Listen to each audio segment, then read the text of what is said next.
You are listening to the Motherhood Unstressed podcast, and I'm your host, Liz Carlisle.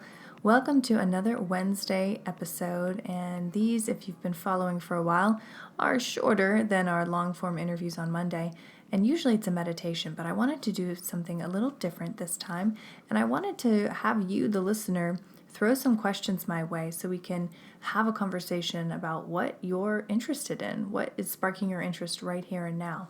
So I'm so glad to field these questions that you sent me on my Instagram. If you haven't already, definitely go ahead and follow me at Motherhood Unstressed. I do so much in my Insta stories. That's really where you get a behind the scenes look at my life and how I stay balanced and calm, and really what the core of the Motherhood Unstressed community is all about is in those Insta stories. So definitely go check that out. If you love this episode, please share it with one friend. Please leave us a review. It takes 5 seconds on Apple Podcasts. And buckle up because we are going deep into your questions. This episode is sponsored by Motherhood Unstressed CBD. You can purchase our third-party tested, organic, USA-grown hemp in stores across the country or at motherhoodunstressed.com.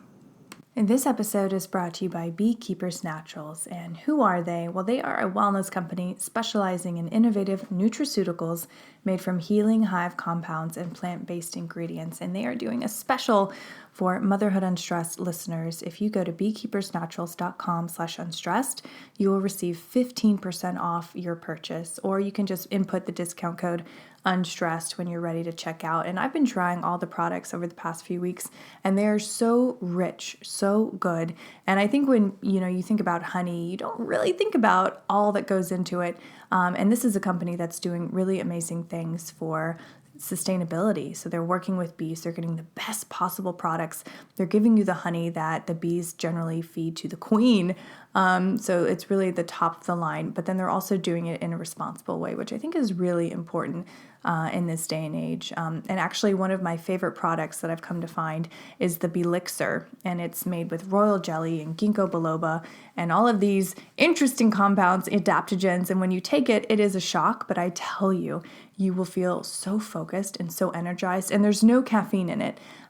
It's a really amazing and strange product that I'm now addicted to in the best possible way. So again, head over to beekeepersnaturals.com/unstressed and try out your elixir or honey today. All right, our first question is about CBD, and obviously CBD is my world right now. I have my own line, but I'm always reading the latest research and staying up on all the new studies that are coming out because they are so fascinating. And this question is about CBD and addiction.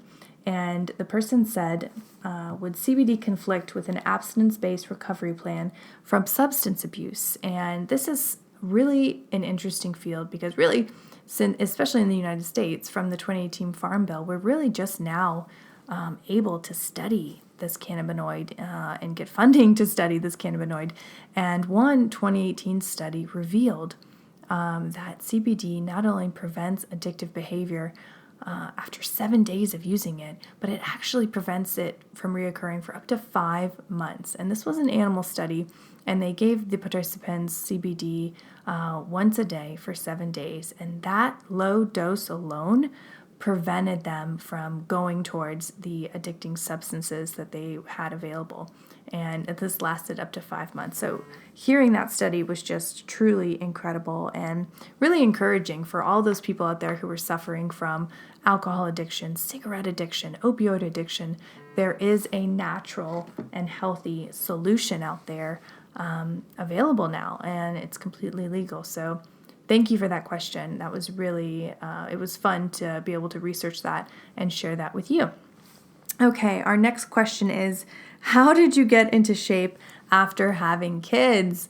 And this is a question I get a lot because I'm always posting, that I'm running or at the gym, and, people are always like, oh, that's nice. Especially my sister. Like, oh, well, you get to go work out. That's great. But even when I worked at a traditional corporate office, or really it was the government, I made working out a priority in my life. And really, when you first have kids, you are so rocked mentally, emotionally, physically. working out is really the last thing on your mind. It was the last thing on my mind too. But once you kind of get your balance back, I think it's a great idea to make that part of your life non-negotiable. And this is something that I talk about a lot, because it's like we make everyone else and everything else the priority in our lives, often forsaking our bodies. And really, when you don't have a strong body, if you don't have that going for you, you're not going to want to do anything else. You're not going to have the energy to do anything else. And I know you say this to people and they understand it, but really what I want to hit home is you've got to have a come to Jesus talk with yourself and say, hey, my body and how I move around in the world matters. And I'm going to do whatever it takes, even if it's 20 minutes a day on your yoga mat by your bed, which is what I do every single morning if I can get out of bed. and you do that because it's not only physically beneficial, but it's emotionally beneficial.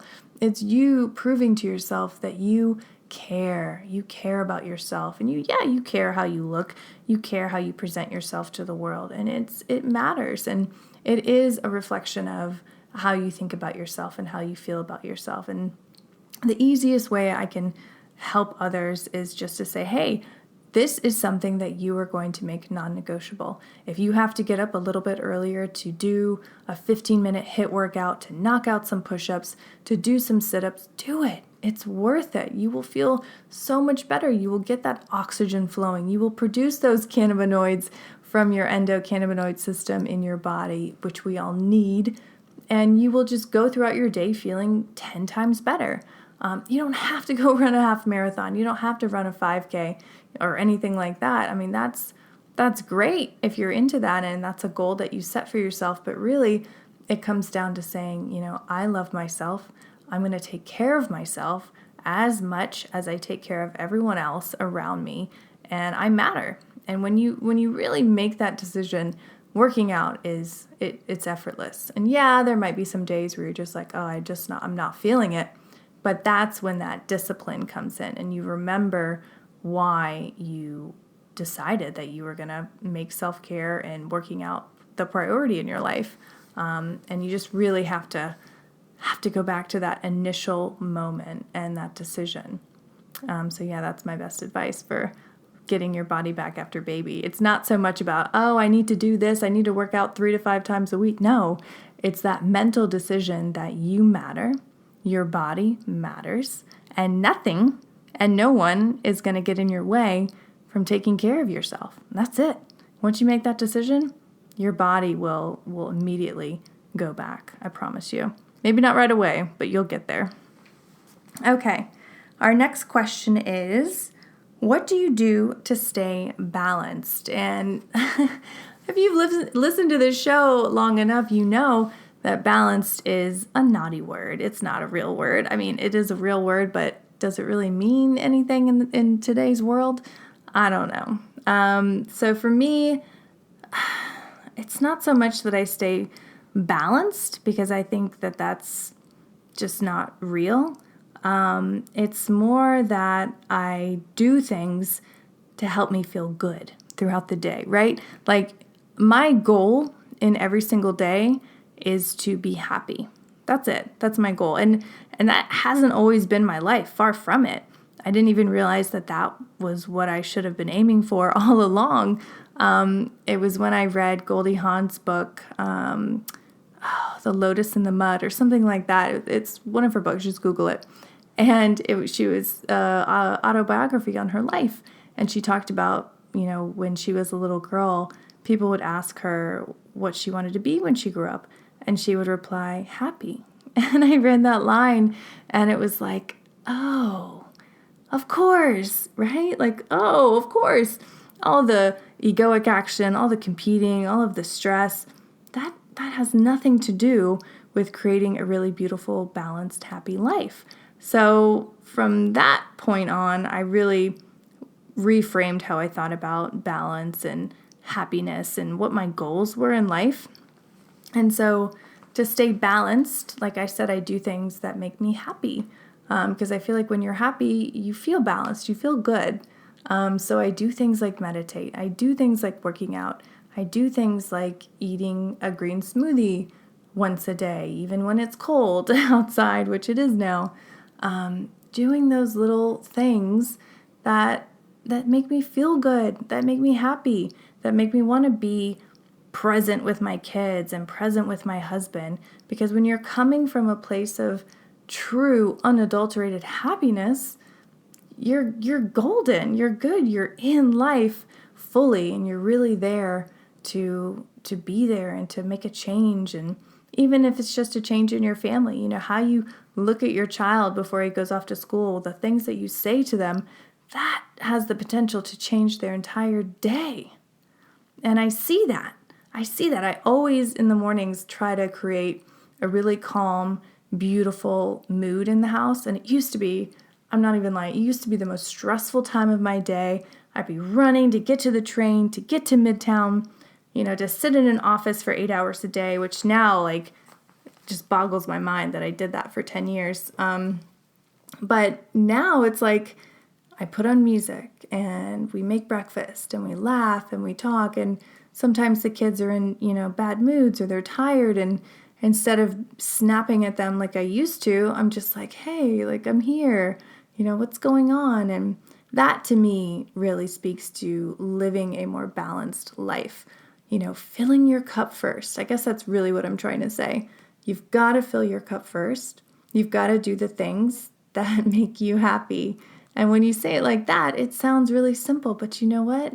It can be. If you kind of just let go of the reins, figure out, what do I like to do? When I do those things, do I feel elated? And do I feel full of joy? What are those things? Hell, make a list, write it down, and then do those things. And even if at first it seems overwhelming, it's not like you have to do all the things on the list. Just pick one every day. Maybe you meditate. Maybe you go outside and take a 5 to 10 minute walk around your neighborhood. Maybe you, kiss your partner. Maybe figure it out. Figure out what makes you tick and then do that. And then you will feel happier. And then all of a sudden, you will feel more balanced and life will seem to flow. And instead of reacting to things in your life, you're really just living life. And opportunities and the right people and the right things will flow to you. It really is like a miracle when you kind of switch how you think about things and switch what you're going after. What's your end goal? Is it a huge bank account? But if you're miserable, does that really matter? Is that really a great thing? Or is it happiness? And then all of a sudden, through you being happy, your bank account increases because you're not spending money on things to cover up, emotional situations going on with you. All right, now we are to the second to last question. And it is, I work a ton and I'm a mom and feel guilty. How do you let that go? And I get it.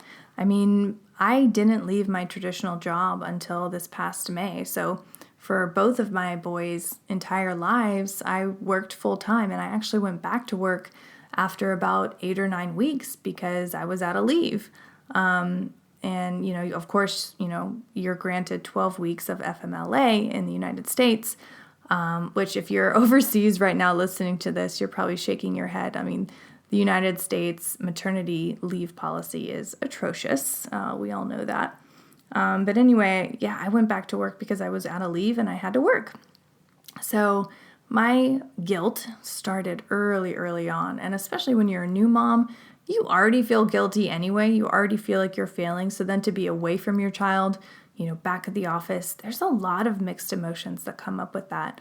And I think my best advice is just to, when you are home with your baby, when you're there on the weekends, really, really be there.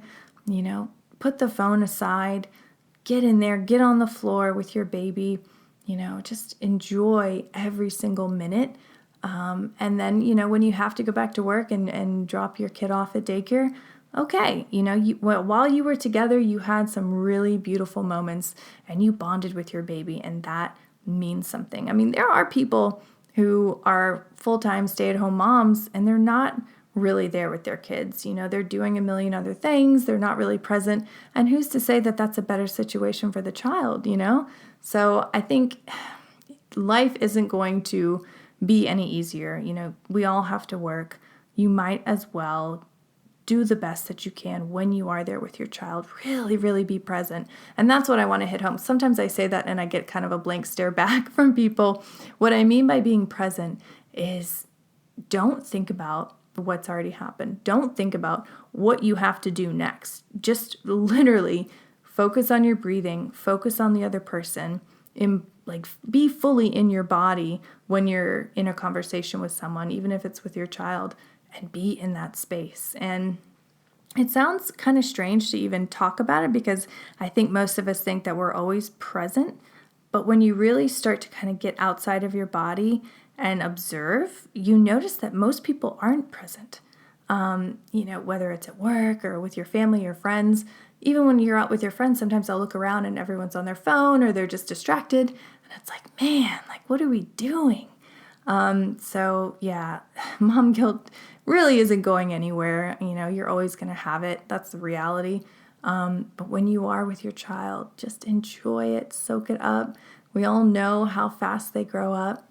And then when you have to go back to work, let any kind of guilt or any kind of stress melt away because it's not going to change anything, until you make a change, or if you're going to make a drastic change and change your life, great. But until then, be there with your child. And when you're not with your child, be there fully in your work and live your life. All right. So our last question is, this is a good one. I'm thinking of starting a podcast. Where do I begin? And this is one I get a lot too, especially now that podcasts are becoming more and more popular. And anyone who asks me that, I'm always like, yes, do it. It's the greatest thing in the world because it is.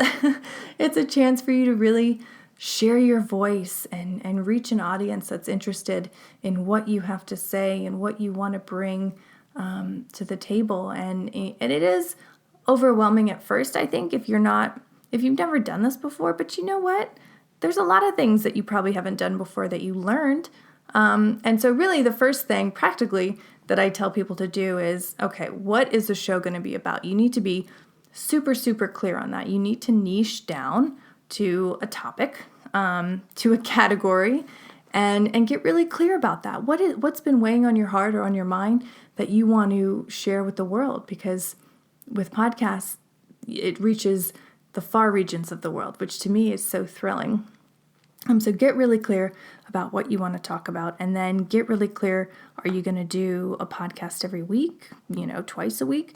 What's your plan? Like some people do podcasts every couple weeks, and really write down all of those things. What's the show going to be about? Am I going to have interviews? Is it just going to be me? How often am I going to release a show? Am I going to hire a producer? Am I going to hire someone to edit the sound? Am I going to learn the sound myself? So all of those things are questions you need to ask, but that's all stuff that you can figure out, and Google and YouTube. There's so many resources, but once you have your mission statement, your purpose about what you want to put out into the world, I think that to me was the most critical step in the whole process. Once you decide, okay, I'm going to do this and this is what it's going to be about, everything else can be figured out and learned. And so, yeah, definitely do it. If you've been thinking about doing this, this is your sign. You should absolutely do it. And it's not like something that, costs a lot of money. It's so accessible. As long as you have a computer and a microphone, you pay for, Libsyn, which is the hosting platform for your podcast to sit on. It's actually quite accessible. So, and especially too, if you own a business, or, if you're interested in podcasting and, you could bring it up to your boss and say, hey, I think we should do a podcast on this. It's relevant to the work that we do. It is the best way to get your business, to get your message out to a large audience that's actually interested in what you're talking about. And yes, there's marketing involved and you've got to learn all of that. But again, it's all figure outable, if that's a word. And it's just a really exciting way to express yourself and to, get your voice heard.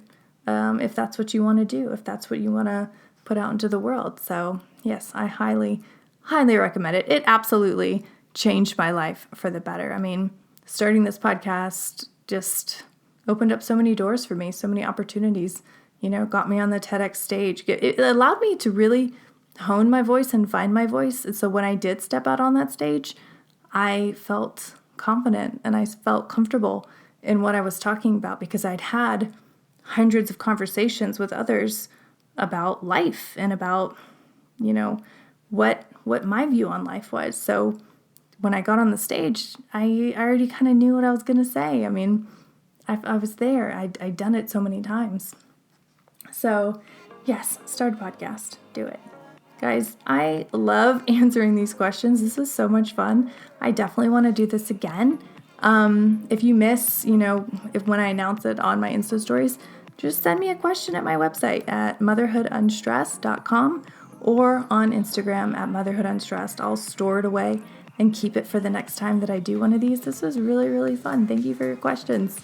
And I hope you have a fabulous day.